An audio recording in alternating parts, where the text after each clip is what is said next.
Don't forget Fruity Loops University, and right now I'm going to put together a bass line for a track that we were working on yesterday on the live class at Fruity Loops University. Why don't you guys hang with me for a minute and see what we can pick up and learn together. Okay, one of the things I want to do is begin to show you guys notes. Notes is everything. A lot of people who are not musicians, they can read a manual and talk about notes, but they really can't express it. It's just like if you read about Spanish and then you go to Spain and learn how to actually speak it. So we're actually going to take you to Spain and teach you how to speak it rather than just give you a bunch of information, right? Alright, so here we go. Alright, key of our song is an F. It goes from an F major chord. It's actually F major 7. You can stack it straight up. F, A, C, E. And you can play it like this. Then we're going to go to E minor 7, which is stacked up E, G, B, D. But we're going to play it in a different inversion. So instead of playing it stacked on top of each other from E to G, we're going to put the G in the bass, B, D, and the E right next to each other. You see that? One more time. Now the beautiful thing about chords is you can play different rhythms. So you can go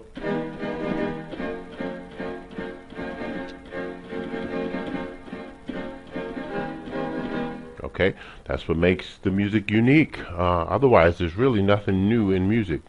So if you think you invented a brand new chord, you haven't. All music is timeless. It's now and forever. It's always been here. So the only thing we have to play around and to create an original idea in music is rhythms, inversions, scales. Okay, that's what makes the music sound unique. Otherwise, it's nothing new. You can't really create a new chord. It doesn't exist. Okay, so here we go.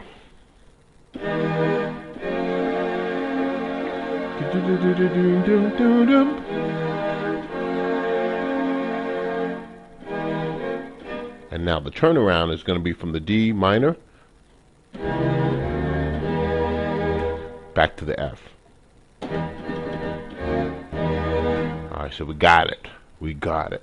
Now what we want to do, since we have our chord structure together, we know we're playing with a F major 7, E minor 7, D minor 7 back up to the F. Now what we need to do is come up with something really hot in the bass line, right? So we pick up our favorite bass.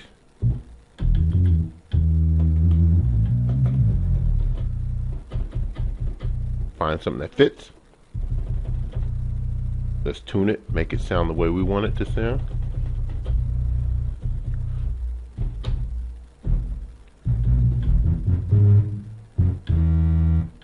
I want you guys to stay away from playing those factory sounds, okay? When you get a factory sound, change it. Just do it. Alright, here we go. This way you start creating your own unique little sound library. Save that sound, give it a name, and it's yours forever, alright?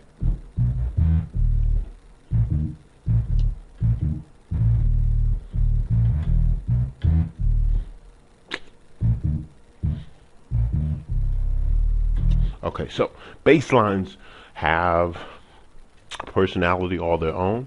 It's a mindset. A bass player, if you ever talk to a bass player, if you really want to know how to make a hot bass line, instead of, again, going to people who don't know how, who are not musicians, don't do it. Go to an actual bass player and watch them jam. Talk to them. Ask them what they're thinking, man. A bass player gets in his zone, right? And what they want to do is they want to ride the middle. So a bass line is not just something that follows the chords. So you can do that. On some songs you can do that. But the whole function of a bass player is to provide a groove. And that depends on what type of music you're working with. But for the most part, is to provide a groove. So most bass players are going to ride the middle. They're like that guy that's weaving in and out of traffic. So you ever see that person on the highway? They're having fun.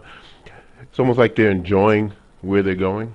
That's what a bass player's mentality is. So if you're going to be a good producer, you have to be able to take on the mentality of a bass player. If you want to be great, if you want to just play around and mess around with little tracks, then then don't even listen to what I'm saying. But if you want to be great, you got to understand the psychology of the different instrument players within a group, a band. All right, so now let's do this. Let's play the track. I'm going to add this bass line. We're going to see if we can become a bass player. All right, here we go. Yeah. Listen. Beatclass.com. The world's best music tutorials. Ready?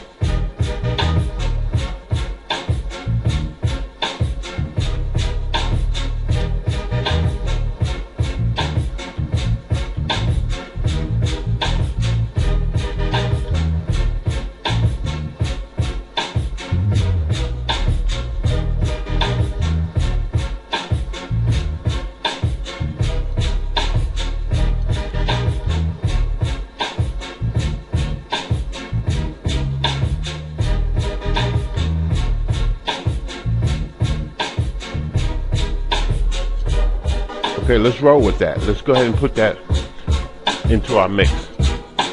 All right, let's put that into our mix. All right, I'm gonna go here to FL Studio. Bring you over here with me, of course. I'm not gonna leave you hanging. We're gonna change our audio settings. Go to our ASIO driver. This and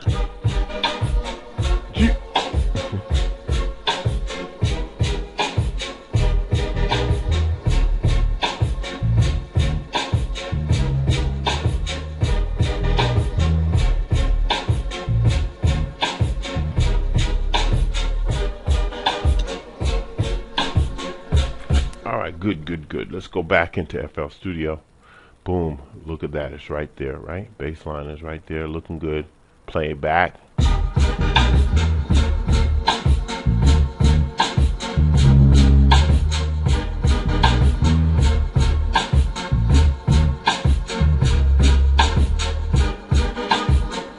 What's incredible? Incredible. All right, so I mean, you guys already know. Many of you visited my site, sent me emails. You already know who the best is.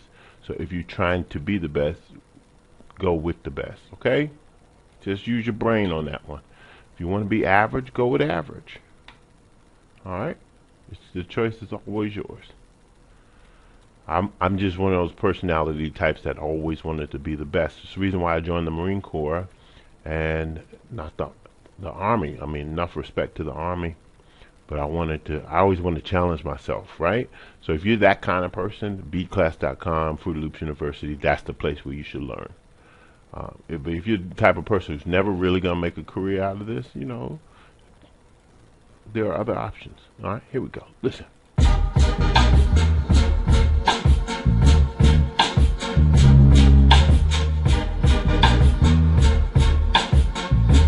I'm going to put it in your ear.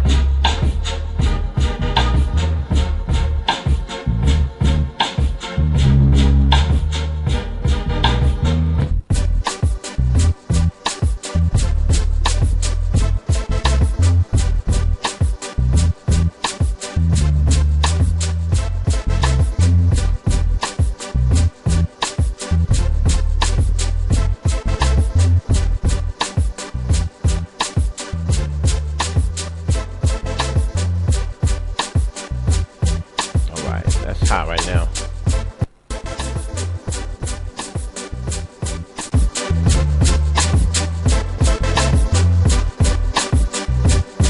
Okay, so much could be done from here. My name is King David, David Goliath Music. For those that don't know, for watching this the first time, you can come to beatclass.com, beatclass.com, and get the best professional tutorials on how to use FL Studio, but most of all, how to be an overall musician and producer. Alright? Check this out. Can I break it down? Alright, I'm gonna break it down.